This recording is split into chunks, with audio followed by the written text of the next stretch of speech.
Bharatiya Janata party का प्रवक्ता हूं, लेकिन नागरिक हूं। मुझे बहुत दुख हुआ, इन्होंने कहा मोदी जी का चेहरा रह गया। ये वो लोग कह रहे हैं जिनका नकाब उठाएंगे तो एक परिवार के 3 सदस्य भ्रष्टाचार पे बेल पे बाहर है, जिन्होंने कोट्रोची चाचा को भगा दिया, वॉरेन एंडरसन मामा को भगा दिया, जिन्होंने 84 के दंगे कराए, जिन्होंने इमरजेंसी लगाई, और इन्हें नरेंद्र मोदी जी का चेहरा नहीं दिखाई दे रहा। एक बार जनता से पूछो जिन्होंने सर आंखों पे बैठाया है श्री नरेंद्र मोदी जी को। अभी आज की चर्चा में मैं महा ठगबंधन पे आऊंगा। ठगबंधन आपने सही कहा, उसी की तरह है कि गाड़ी चलती नहीं है, एक पहिया इधर एक पहिया उधर और गिर जाती है। लोग कहते हैं लेकिन एक बात है, फिर भी अपनी गाड़ी चलाने की कोशिश करें। आप बीच में पंचर करने की कोशिश करते हैं, लेकिन वो फिर स्टेप नहीं लगाते, फिर आगे बढ़ जाते हैं। अभी बोलिए, आपने ध्यान नहीं दिया। जी जी जी अमीर जी, गाड़ी चलने के लिए सबसे पहले तो इंजन होना चाहिए। इस गाड़ी में इंजन ही नहीं है, चलेगी कैसे? ठीक है। पंचर करने के लिए टायर होना चाहिए। मैंने अभी बताया कि जय कह रहे थे कि बिहार की महाठगबंधन की बैठक क्या हुई है, और उसके बाद अजीत पवार हमारे साथ आ गए महायुति में। स्टालिन भैया प्रेस कॉन्फ्रेंस करने से हट गए। अरविंद केजरीवाल ने कहा कि कांग्रेस अगर हमें समर्थन नहीं देती तो हम भी नहीं आएंगे। हर शादी में एक आध फूफा होता है। मैं बड़ी देखिए, हर शादी में एक आध फूफा होता है, आप समझते हैं ये बात को? अरे आप कहां चक्कर में पड़ रहे हैं? लेकिन शादी उसके बाद भी हो जाती है। सुनिए, नहीं, नो, मैं कोई फूफाओं के खिलाफ नहीं हूं भैया। देखिए, आपने लालू जी के मन की बात कह दी जी। फूफा है इसीलिए तो 52 साल का हो गया, लेकिन शादी नहीं हो रही है, ये आप जानते हैं। लेकिन मैं एक बड़ी बात करना चाहता हूं, और इस मंच से ही करना चाहता हूं, पूरा भारत देख रहा है। राहुल गांधी विदेशी धरती पे जाके क्या बोल के आए थे? भारत का लोकतंत्र खत्म हो गया है। और अभी कल की बात है, डॉक्टर मोहम्मद बिन अब्दुल करीम अल इसा, ये मुस्लिम वर्ल्ड लीग के जनरल सेक्रेटरी हैं, ये आए भारत में। इन्होंने पता क्या कहा? मैं भारत के लोकतंत्र को और यहां के नागरिकों को सलाम करता हूं। क्यों करता हूं? भारत ने पूरे विश्व को उदाहरण दिया है कि सौहार्द के साथ मोहब्बत की दुकान कैसे लगाई जाती है, और मिट्टी का तेल लेके घूम रहे हैं भारतवासी। ये राहुल गांधी विदेशी धरती पे कहते हैं किसी और से नहीं, बाहर वालों से ही सबक ले ले। तुम्हें तो इस देश ने सांसद बनाया, तुम्हारे परिवार वालों को प्रधानमंत्री बनाया, तब भी भारत की बदनामी करते हो। ये कैसा हमारा सांसद था? अब तो सांसद रहे नहीं। कम से कम सीख उनसे ले जो इस्लामिक मुल्क से आते हैं, लेकिन हमारे लोकतंत्र का डंका पीटते और कहते हैं पूरे विश्व में सबसे मजबूत। लेकिन एक बात मैं कहना चाहता हूं, राहुल गांधी पे आपकी नजर बहुत रहती है। पहले उन पर नजर थी, उनके घर पे नजर थी, अब उनके किराए के घर पे भी नजर है आप लोगों की। देखिए, ये मतलब मैं आपको बताता हूं, कहीं तो राहत देंगे। एक सेकंड, मेरा एक लाइन का उत्तर देता हूं। 5 सेकंड। देखिए, व्यक्ति का चरित्र बहुत अच्छा हो तो नजर रखो, क्योंकि सीखने को मिलेगा। और अगर बुरा है और भारत के खिलाफ कार्रवाई करे तो भी नजर रखो, क्योंकि गड्ढा को देगा। राजकुमार भाटी जी, राहुल गांधी जी पर व्यक्तिगत टिप्पणी की है, तो एक बात की आश्वस्ति समूचे देश को देता हूं, राहुल गांधी अगर शादी करेंगे तो बगैर कोई व्यक्तिगत टिप्पणी नहीं करी। नहीं, गौरव भाटिया जी, लालू जी ने कहा, सुन तो लीजिए, मैंने आपके बीच नहीं बोला, सुनने का साहस रखिए। लालू जी घोषित रूप से राहुल गांधी अपनी पत्नी को छोड़ नहीं देगा दरबदरों की ठोकर खाने के लिए। देखिए, ऐसा है, ये बता देता ऐसा है, ये व्यक्तिगत टिप्पणी है लालू जी का। जहां तक बात बताया, सुनिए, लालू जी ने कहा कि ये शादी, देखिए अब घबरा गए, घबरा गए। और एक बात सुनिए, राहुल जी की शादी पर चर्चा नहीं है। और सुनिए, जो नहीं, ये तो आदत है इनको। ये सुनिए, किसने किसको छोड़ा? अगर मैं अभी बोलने लगूंगा तो इनका बुरा हाल हो जाएगा। अरे इंदिरा गांधी तक भी जाऊंगा और उसके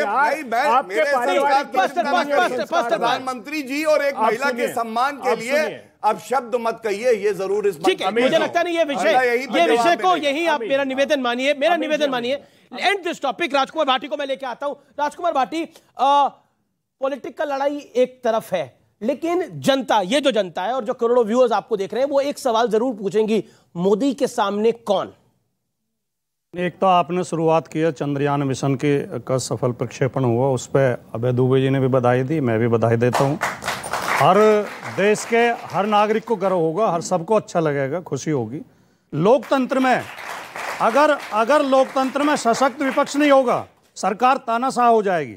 डॉक्टर लोहिया कहते थे जब सड़कें सूनी हो जाती हैं तो संसद आवारा हो जाती है, यानी सड़कों पर अगर विरोध नहीं होगा अब मैं आपको तो सरकारें निरंकुश हो जाएंगी। बिल्कुल, सत्ता को निरंकुश नहीं करना चाहिए, सवाल पूछना चाहिए। प्रधानमंत्री ने नई दिल्ली में बाढ़ की स्थिति के बारे में जानकारी लेने के लिए पेरिस से गृह मंत्री को फोन किया। यह अच्छा है कि उन्होंने इतनी चिंता की। जब वह अमेरिका में थे तो वो मणिपुर जल रहा था, तब कोई कॉल क्यों नहीं किया गया? उसके बाद क्या लिखा जाता है? क्या मौन व्रत ले रखा है नरेंद्र मोदी ने? क्या आपको लगता नहीं है बाढ़ यहां पर एक समस्या है जिसको निपटने के लिए कई सारे लोग हैं, लेफ्टिनेंट गवर्नर है, गृह मंत्री हैं, दिल्ली के मुख्यमंत्री हैं, लेकिन सवाल पूछना चाहिए किससे पूछा किससे जा रहा है? नहीं, देखिए देश में जो इस समय समस्या है, आपने मणिपुर की रिपोर्ट देखी होंगी, वहां पुलिस और सेना आमने सामने हथियार लेके खड़े हैं, पुलिस और सेना दोनों आमने सामने खड़े हैं, गोली चलने की नौबत आ गई। क्या इसके लिए प्रधानमंत्री सवाल नहीं पूछा जाएगा? क्या इसके लिए गौरव भाटिया से पूछें? अगर इन्होंने कहा क्वात्रोची मामा तो याद रहे, मेहुल भाई को भूल गए। अगर क्वात्रोची मामा पे सवाल पूछा जाएगा तो मेहुल भाई पे भी पूछा जाएगा। मेहुल चौकसी और नीरव मोदी और ललित मोदी किसके कार्यकाल में भगे? जी। और किसने भगा? तीसरी बात, अगर फ्रांस में प्रधानमंत्री का सम्मान हो रहा है तो फ्रांस में राफेल डील के सौदे की जांच भी हो रही है, यह भी सवाल उठाया जाएगा। एक सेकंड, ओके, मैं गौरव भाटिया आपका रिप्लाई मस्ट है, 30 सेकंड में रिप्लाई, देन मैं शुभ राष्ट्र और बाकी मेहमानों के पास जाता हूं। जी देखिए, ऐसा है कि राजकुमार भाटी से यह सवाल नहीं पूछा जाएगा, लेकिन अखिलेश यादव से जरूर पूछा जाएगा कि ये बताओ 5.5 मुख्यमंत्री में आधे मुख्यमंत्री थे, मुजफ्फरनगर दंगा होता है, जल रहा होता है, और सफाई महोत्सव में ऋतिक रोशन का डांस चल रहा होता है, ये अखिलेश यादव से पूछा जाएगा। अभी इन्होंने सुनिए अभी, अरे राजकुमार भाटी से यह सवाल नहीं पूछा जाएगा, इनसे नहीं पूछा जाएगा, अखिलेश यादव से यह पूछा जाएगा। अखिलेश भैया मुझे यह बताना, वर्दी के रसूख की बात तुम्हारा प्रवक्ता करता है, जब आजम खां के भैंसे ढूंढने वर्दी जाती थी और महिला सुरक्षित थी तो क्या होता था, ये जरूर बताना। और ये राजकुमार भाटी से नहीं पूछा जाएगा, ये अखिलेश यादव से पूछा जाएगा। ओपी राजभर कहते हैं समाजवादी पार्टी फिर से टूटने वाली है क्योंकि शिवपाल चाचा नाराज है, और ये वो पार्टी है भैया आम जनता के लिए जगह कहां है। पहली सीट आप याद करिए, मुलायम सिंह यादव जी श्रद्धे राष्ट्रीय अध्यक्ष होते थे, अखिलेश यादव मुख्यमंत्री थे, शिवपाल यादव प्रदेश अध्यक्ष थे, राम गोपाल यादव लीडर राज्यसभा और चीफ स्पोक्स पर्सन थे, अक्षय यादव, तेज प्रताप यादव, धर्मेंद्र यादव। अरे भैया आम जनता की जगह कहां है? पूरा सुनिए, ये परिवारवाद की बात उठा रहा हूं मैं, और इसमें आपको दिक्कत नहीं होनी चाहिए। आप कोई परिवारवाद की मुझे दिक्कत नहीं है, मैं कह रहा हूं आप पूरे परिवार का नाम लेंगे, कार्यक्रम भी है हमारा भाई आगे भी बढ़ाना, इसलिए मैंने 30-40 है, अभी तो 8 ही नाम लिए, अभी तो 30-40 हो गए। लेकिन इतनी ऑडियंस बैठी है और करोड़ों लोग आपका शो देख रहे हैं जी। अगर बीजेपी के प्रवक्ता गौरव भाटिया पूरे शो में एक भी गंभीर बात कह दें तो 1000 रुपए इनाम।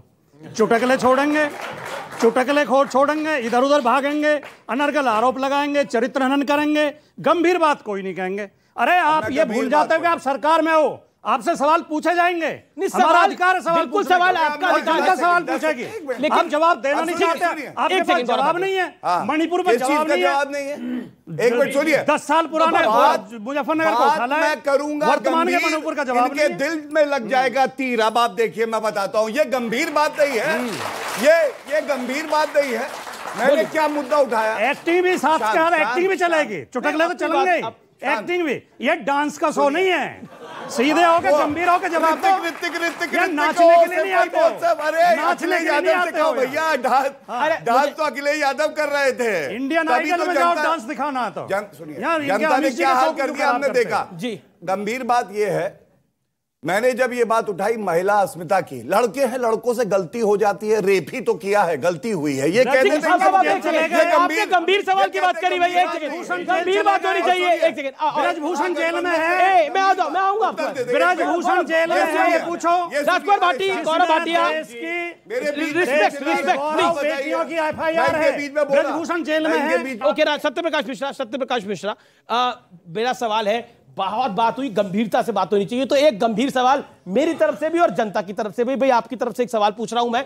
गंभीर सवाल है, मोदी वर्सेस कौन है? ये बड़ा गंभीर सवाल है, गंभीरता से इसका जवाब दीजिए। अमिश देवगन जी मोदी इतने भारी चल रहे हैं इस देश पर कि मोदी वर्सेस पूरी जनता है।